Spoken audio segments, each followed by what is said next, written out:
BNP নয়, আওয়ামী লীগের নেতারা দেশ ছাড়ছেন, রিজভী। বিএনপি নয়, আওয়ামী লীগের নেতারা দেশ ছাড়ছেন বলে দাবি করেছেন বিএনপির সিনিয়র যুগ্ম মহাসচিব অ্যাডভোকেট রুহুল কবির রিজভী। তিনি বলেন, বিএনপি নেতারা হতাশ বা ক্লান্ত নয়, আমাদের কেউ দেশ ছেড়ে যাচ্ছেন না, দেশ ছেড়ে যাচ্ছে আওয়ামী লীগের নেতারা ও তাদের স্বজনরা। বৃহস্পতিবার আওয়ামী লীগের সাধারণ সম্পাদক ওবায়দুল কাদেরের বক্তব্যের জবাবে তিনি এসব কথা বলেন। রিজভী বলেন, ওবায়দুল কাদের সাহেবরা হতাশা থেকে শ্রাবণের বৃষ্টির ধারার মতো অনর্গল মিথ্যা কথা বলছেন। শত নিপীড়নেও বিএনপি নেতারা রাজপথে আছে এবং সরকারের পতন না হওয়া পর্যন্ত রাজপথে থাকবে।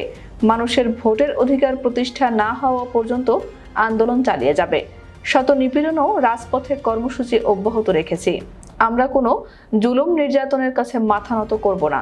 সারা দেশে চলমান তীব্র তাপদাহে অতিষ্ঠ নগরীর পথচারীদের মাঝে ঢাকা মহানগর উত্তর বাড্ডা বিএনপির পক্ষ থেকে খাবার পানি স্যালাইন বিতরণ কর্মসূচিতে তিনি এসব কথা বলেন।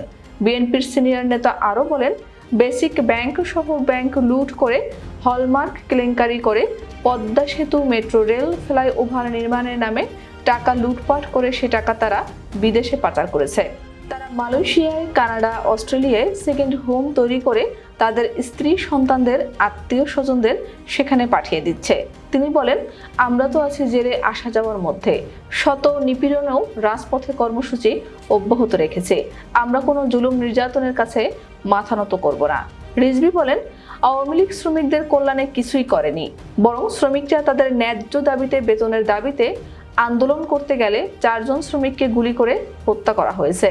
শ্রমিক নেতা আমিনুল হককে পুলিশ গুলি করে হত্যা করেছে। রানা প্লাজায় প্রায় হাজারো শ্রমিক হতাহত হলো। তাজরিন গার্মেন্টসে 100 শ্রমিক প্রাণ হারালো, সেগুলো মানুষ ভুলে যায়নি। দেশে ভয়াবহ দুর্বিষহ অবস্থা চলছে উল্লেখ করে তিনি বলেন, আজ 1 মাসের মতো দেশে খরা চলছে, অগ্নিপ্রবাহ চলছে, নানা রোগে আক্রান্ত হচ্ছে মানুষ, কিন্তু শ্রমজীবী মানুষকে বাঁচানোর জন্য সরকার কিছুই করেনি। তিনি বলেন, এগুলো হলো চেইন রিয়াকশন। শহীদ জিয়া খাল খনন, নদী খনন, বৃক্ষরোপণ, সেচ ব্যবস্থা সহ যেসব কল্যাণমূলক কাজ করেছিলেন সেগুলো সরকার বন্ধ করে দিয়েছে। দিনাজপুর, ঠাকুরগাঁওয়ে মানুষ সেচের জন্য পানি পাচ্ছে না। সবকিছুর জন্য দামি সরকারি দায়ী। আমিনুল হক বলেন, শহীদ জিয়ার কর্মসূচি ছিল খাল খনন কর্মসূচি, বৃক্ষরোপণ কর্মসূচি সহ কল্যাণমূলক কর্মসূচি। যদি এই কর্মসূচিগুলো বাস্তবায়ন হতো তাহলে আজকের পরিস্থিতি হতো না। আজকে বাংলাদেশের মানুষ যে দুর্বিষহ জীবনযাপন করছে সেদিকে আওয়ামী লীগ সরকারের কোনো খেয়াল নেই, কারণ তারা জনগণের ভোটে নির্বাচিত নয়, তারা বিদেশি প্রভুদের দয়ায় ক্ষমতায় রয়েছে।